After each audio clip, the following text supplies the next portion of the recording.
Dear students, welcome to the class. We are going to share an important topic for the students of class 6. The topic is changing of sentences.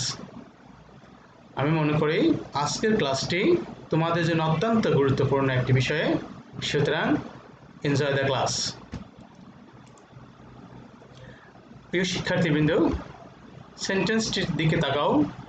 প্রথমে যেটি লেখা আছে affirmative to negative, অর্থাৎ আমরা আজকে শিখব changing of সেন্টেন্সের মধ্যে যতগুলো আইটেম আছে তার মধ্যে থেকে একটি, এবং সেটি হলো অ্যাফার্মেটিভ টু নেগেটিভ, অর্থাৎ হাবোধক বাক্যকে কিভাবে নাবোধক বাক্যে রূপান্তরিত করতে হয় আমরা আজকে সেগুলো শিখব। একটি সেন্টেন্স এখানে লেখা আছে, দেখো অ্যাফার্মেটিভ, এটা দ্বারা বোঝাচ্ছে affirmative they are attentive to the online class. I am repeating for you, they are attentive to the online class. এই সেন্টেন্সটাকে আমরা নেগেটিভ করব। দেখো they are not attentive to the online class. আমরা যদি দেখি দুইটা সেন্টেন্সের মধ্যে পার্থক্য, প্রথম সেন্টেন্সে লেখা আছে they are attentive to the online class, অর্থাৎ তারা অনলাইন ক্লাসের প্রতি মনোযোগী। দ্বিতীয় সেন্টেন্সটি দেখো নেগেটিভ লেখা আছে they are not attentive to the online class, তারা অনলাইন ক্লাসের প্রতি মনোযোগী নয়, তার মানে অমনোযোগী। অর্থাৎ প্রথম সেন্টেন্স হলো যে তারা অনলাইন ক্লাসের প্রতি মনোযোগী, আর দ্বিতীয় সেন্টেন্সের ক্ষেত্রে আমরা দেখছি যে তারা অনলাইন ক্লাসের প্রতি মনোযোগী নয়, অমনোযোগী। অর্থাৎ অর্থের পার্থক্য হচ্ছে প্রথম সেন্টেন্সের যে অর্থ দ্বিতীয় সেন্টেন্সের ক্ষেত্রে সম্পূর্ণ বিপরীত অর্থ প্রকাশ করছে, অথচ এটি একটি নেগেটিভ সেন্টেন্স। চলো আরেকটি উদাহরণ দেখি। They are not inattentive to the online class. প্রথম সেন্টেন্স ছিল they are attentive to the online class, অর্থাৎ অনলাইন ক্লাসের প্রতি তারা মনোযোগী, আর দ্বিতীয় সেন্টেন্সের ক্ষেত্রে আমরা দেখছি they are not inattentive to the online class, তারা অনলাইন ক্লাসের প্রতি অমনোযোগী নয়, অর্থাৎ মনোযোগী। তোমরা কি বুঝতে পারছো বিষয়টি? আশা করি অবশ্যই বুঝতে পেরেছো। অর্থাৎ আমরা চেঞ্জিং অফ সেন্টেন্সের ক্ষেত্রে অ্যাফার্মেটিভ থেকে নেগেটিভ যখন করব তখন অর্থের কোনো পরিবর্তন করা যাবে না, শুধুমাত্র স্ট্রাকচার পরিবর্তন হতে পারে, কিন্তু অর্থের কোনো পরিবর্তন করা যাবে না। অর্থাৎ এখানে নেগেটিভ সেন্টেন্স দুইটা লেখা আছে, একটি হলো they are not attentive to the online class, আরেকটি হলো they are not inattentive to the online class. বলো তো দুইটার মধ্যে কোনটি সঠিক? এই affirmative to negative changing of সেন্টেন্সের ক্ষেত্রে কোনটি সঠিক? আসলে শেষেরটা সঠিক, অর্থাৎ they are not inattentive to the online class, কারণ এই সেন্টেন্সে এবং প্রথম সেন্টেন্স এই দুইটার মধ্যে অর্থের কোনো পরিবর্তন ঘটেনি। তাহলে অর্থের পরিবর্তন না করে আমাদেরকে নেগেটিভ করতে হবে। আশা করি তোমরা বুঝতে পেরেছ। চলো পরবর্তী স্লাইড দেখি। অ্যাফার্মেটিভ টু নেগেটিভ, যদি আমরা অ্যাফার্মেটিভ সেন্টেন্সকে নেগেটিভ করতে চাই তাহলে অ্যাফার্মেটিভ সেন্টেন্সে বেশ কিছু শব্দ থাকে যে শব্দের পরিবর্তে নতুন কিছু শব্দ লিখতে হয়, সেই শব্দগুলি আমরা এক নজরে দেখে নেব।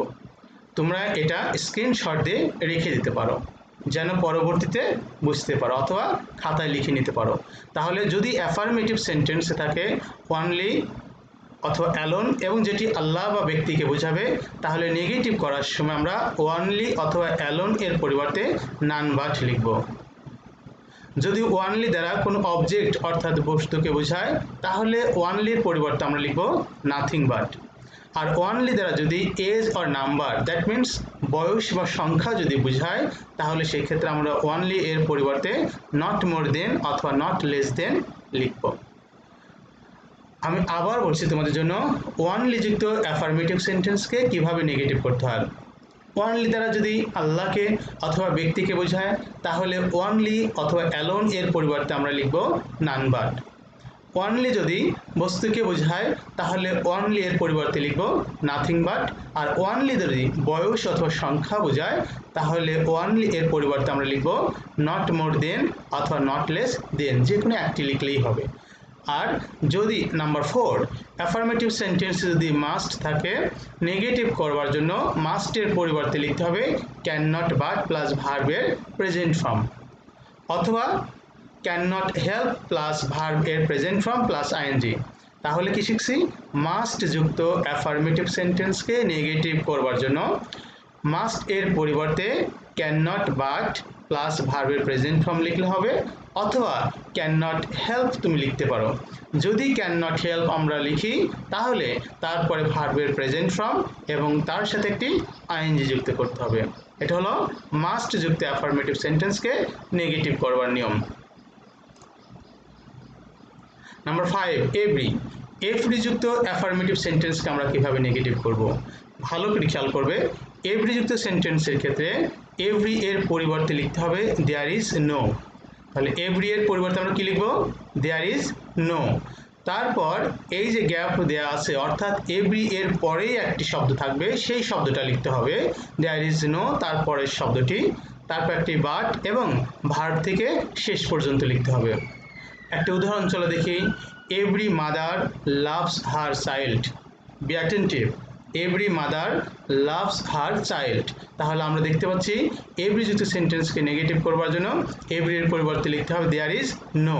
আর এভরি মাদার, তাহলে এই গ্যাপে লিখতে হবে মাদার লাভস হার চাইল্ড, কিন্তু এই মাদারের পর একটি বাট, অর্থাৎ there is no mother but verb থেকে শেষ পর্যন্ত লাভস হার চাইল্ড।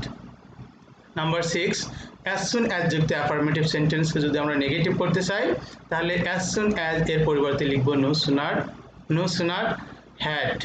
তারপর এই সেন্টেন্সে অ্যাজ সুন অ্যাজ যুক্ত সেন্টেন্সে একটি কমা থাকে, সেই কমার পরিবর্তে লিখতে হবে দেন, আর বাদ বাকি অংশ অপরিবর্তিত থাকবে। অলওয়েজ যুক্ত সেন্টেন্সকে যদি আমরা নেগেটিভ করতে চাই তাহলে অলওয়েজ এর পরিবর্তে লিখতে হবে নেভার।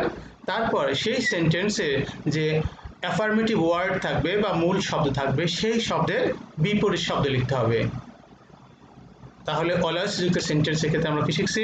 অলওয়েজ যুক্ত সেন্টেন্সকে যদি নেগেটিভ করতে চাই তাহলে অলওয়েজ এর পরিবর্তে আমরা লিখব নেভার।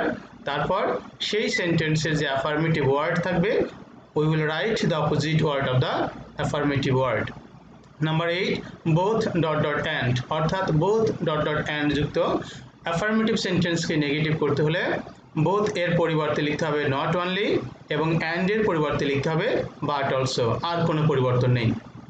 আমি আবার বলছি, বোথ ডট ডট অ্যান্ড যুক্ত সেন্টেন্সের ক্ষেত্রে বোথ এর পরিবর্তে আমরা লিখব নট অনলি এবং অ্যান্ড এর পরিবর্তে লিখব but also. 9, too dot dot to যুক্ত সেন্টেন্সকে আমরা কিভাবে নেগেটিভ করব? টু এর পরিবর্তে লিখতে হবে সো এবং টু এর পরিবর্তে লিখতে হবে দ্যাট। সুপারলেটিভ অ্যান্ড কম্পারেটিভ ডিগ্রিকে যদি আমরা নেগেটিভ করতে চাই তাহলে সেই ডিগ্রিটাকে পজিটিভ ডিগ্রিতে চেঞ্জ করলেই নেগেটিভ হয়ে যাবে। আমরা এত সময় যে নিয়মগুলি দেখেছি, চলো সেই নিয়মগুলো উদাহরণের মাধ্যমে প্র্যাকটিস করি। অ্যাফার্মেটিভ থেকে negative. Number 1, for example we can use only Allah can help us. Look at the sentence, only Allah can help us. তাহলে দেখো তো এই সেন্টেন্সে কি লেখা আছে? only। only দ্বারা কাকে বোঝাচ্ছে? আল্লাহ, ব্যক্তি, বস্তু, বয়স, সংখ্যা, কোনটিকে বোঝাচ্ছে? তোমরা অবশ্যই বুঝতে পেরেছো, অনলি আল্লাহকে বোঝাচ্ছে, কারণ অনলির পরে কি লেখা আছে? আল্লাহ লেখা আছে। অনলি আল্লাহকে বোঝাচ্ছে। যদি আল্লাহকে বোঝায় তাহলে অনলির পরিবর্তে কি লিখতে হয় বলো তো? অনলির পরিবর্তে কি লিখতে হয় যদি আল্লাহকে বোঝায়? None but. তোমরা অত্যন্ত মেধাবী, খুব সহজে বুঝতে পেরেছো যে অনলি এখানে আল্লাহকে বোঝাচ্ছে, আর যদি আল্লাহকে বোঝায় তাহলে আমরা লিখব নান বাট। দেখো নান বাট, অনলির পরিবর্তে নান বাট আল্লাহ ক্যান হেল্প আস, আর কোনো পরিবর্তন নেই। তাহলে আমরা কি শিখছি? যে অনলি যদি আল্লাহকে বোঝায় তাহলে অনলি এর পরিবর্তে আমরা লিখব নান বাট, আর কোনো পরিবর্তন হবে না ওই সেন্টেন্সে। তাহলে সেন্টেন্সটি হলো নেগেটিভ সেন্টেন্স। দেখো এখানে কি বলছে? Only Allah can help us, naan but আল্লাহ ক্যান হেল্প আস। তার মানে শুধুমাত্র আল্লাহ আমাদেরকে সহযোগিতা করতে পারে, সাহায্য করতে পারে। Number 2, only the brave can deserve the fair.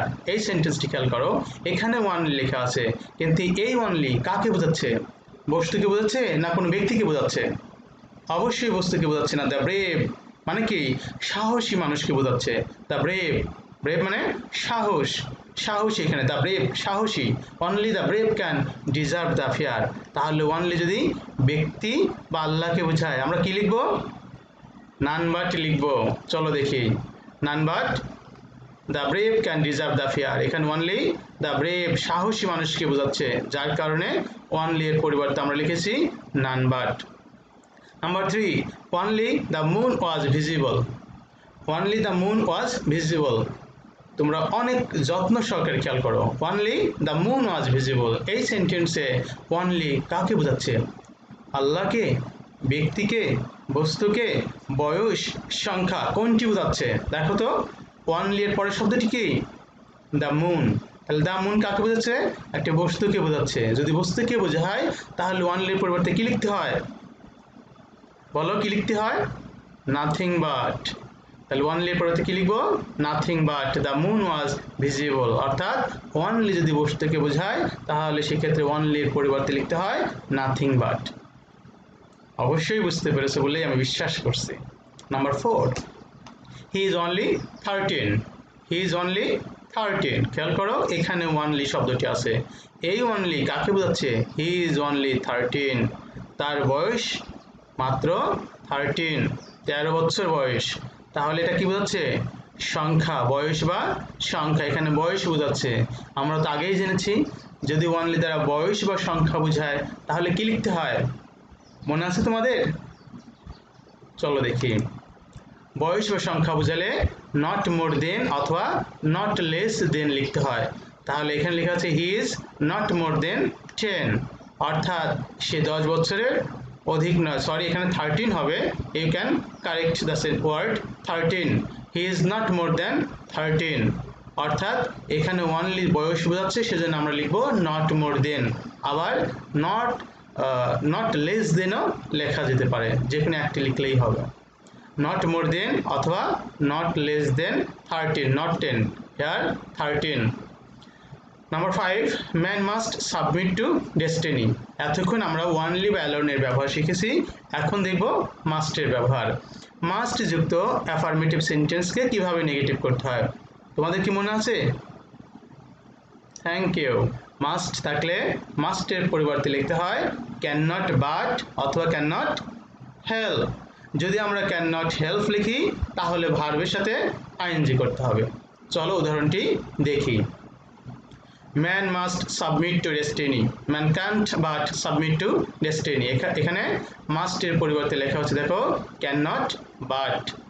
মাস্টের পরিবর্তে কি বসবে তাহলে? Can not but.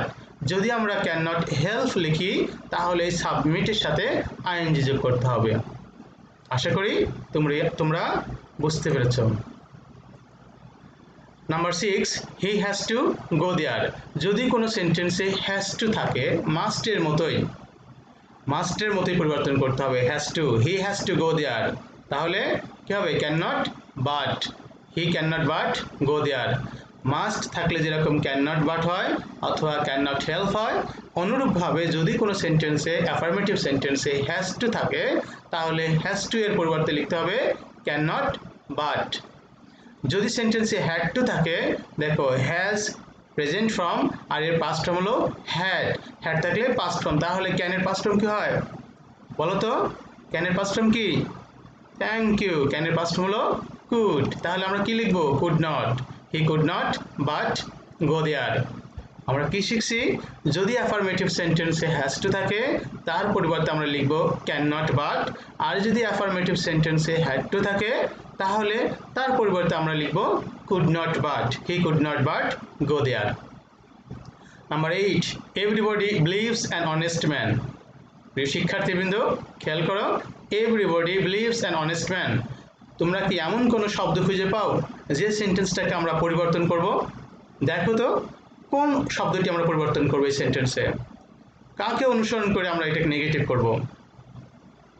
You can write it in the comment box. Every, আমরা জানি এভরি যদি কোনো সেন্টেন্সে অ্যাফার্মেটিভ সেন্টেন্সে থাকে তাহলে এভরি যুক্ত সেন্টেন্সকে কিভাবে নেগেটিভ করতে হয় মনে আছে? চলো দেখি। এভরি এর পরিবর্তে লিখব দেয়ার ইজ নো। এভরি এর পরিবর্তে কি লিখতে হয়? There is no. তারপর এভরি এর পরের শব্দ, তারপর একটি বাট লিখতে হয় আর ভার্ব থেকে শেষ পর্যন্ত লিখতে হয়, তাই না? আশা করি তোমরা বুঝতে পেরেছো। দেখো এভরি এর পরিবর্তে লিখতে হবে দেয়ার ইজ নো। তাহলে এভরি এর পরিবর্তে আমরা কি লিখবো? There is no. তারপর এভরি এর পরের শব্দ কি লেখা আছে এখানে? বডি। তারপর কি লিখতে একটা? বাট। তারপর ভার্ব থেকে শেষ পর্যন্ত। তাহলে উত্তরটা কি হয় চলো দেখি। Everybody believes an honest man. That means there is nobody but believes an honest man. Number 9, all loves flowers. তার মানে কি?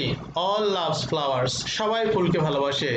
তাহলে নান হেটস ফ্লাওয়ার্স, কেউই ফুলকে ঘৃণা করে না। এমন মানুষ খুঁজে পাওয়া যাবে না যে ফুলকে ঘৃণা করে। অর্থাৎ অর্থের কি মিল রয়েছে, অর্থের কোনো পরিবর্তন ঘটেনি। Number 10, as soon as. এবার আমরা শিখব অ্যাজ সুন অ্যাজ যুক্ত অ্যাফার্মেটিভ সেন্টেন্সকে কিভাবে নেগেটিভ করতে হয়। তোমাদের কি মনে পড়ে কিভাবে পরিবর্তন করতে হয়? এই সেন্টেন্সটি ভালো করে খেয়াল করো। অ্যাজ সুন অ্যাজ, দেখো বোল্ড কালার করা আছে। As soon as he saw the police, তারপর একটি কমা দেওয়া আছে, দ্য থিফ র্যান অ্যাওয়ে। তাহলে আমরা কি জানি? অ্যাজ সুন অ্যাজ যুক্ত অ্যাফার্মেটিভ সেন্টেন্সকে যদি নেগেটিভ করতে চাই তাহলে অ্যাজ সুন অ্যাজ এর পরিবর্তে কি লিখতে হয়? মনে পড়ে তোমাদের? No sooner had. কি লিখতে হবে? No sooner had. চলো উদাহরণটি দেখি। এই তো দেখো, অ্যাজ সুন অ্যাজ এর পরিবর্তে আমরা লিখবো নো সুনার হ্যাড। তারপরে subject he saw the police, এবং এখানে কমা ছিল, কমা এর পরিবর্তে আমরা লিখবো দেন। কি লিখবো কমার পরিবর্তে? দেন। তাহলে পরিবর্তনটা কি হলো? অ্যাজ সুন অ্যাজ এর পরিবর্তে আমরা লিখবো নো সুনার হ্যাড, এবং কমা এর পরিবর্তে কি লিখবো? দেন। হয়ে গেল অ্যাফার্মেটিভ থেকে নেগেটিভ। তাহলে কারেক্ট উত্তরটা হলো no sooner had he saw the police then thief ran away, then the thief ran away. আশা করি বুঝতে পেরেছো। Number 11, he is always late. এই সেন্টেন্স দেখো কোনো কি শব্দ খুঁজে পাও যেটাকে আমরা পরিবর্তন করব? You can write it in the comment box. He is always late. কোন শব্দটি পরিবর্তন করতে হবে বন্ধুরা? অলওয়েজ। অলওয়েজ এর পরিবর্তে কি লিখতে হয় বলো তো? নেভার। চলো দেখি। হি ইজ নেভার পাংচুয়াল। অর্থাৎ অলওয়েজ যুক্ত সেন্টেন্সের ক্ষেত্রে আমরা মনে রাখবো অলওয়েজ এর পরিবর্তে কি লিখতে হবে? নেভার। কি লিখতে হবে? নেভার। এবং সেই সেন্টেন্সে যে অ্যাফার্মেটিভ শব্দ আছে সেই সব তার বিপরীত শব্দ লিখতে হবে। এই সেন্টেন্সের অ্যাফার্মেটিভ শব্দ হলো লেট এবং বিপরীত শব্দ হলো punctual. He is never punctual. Number 13, he is too weak to work.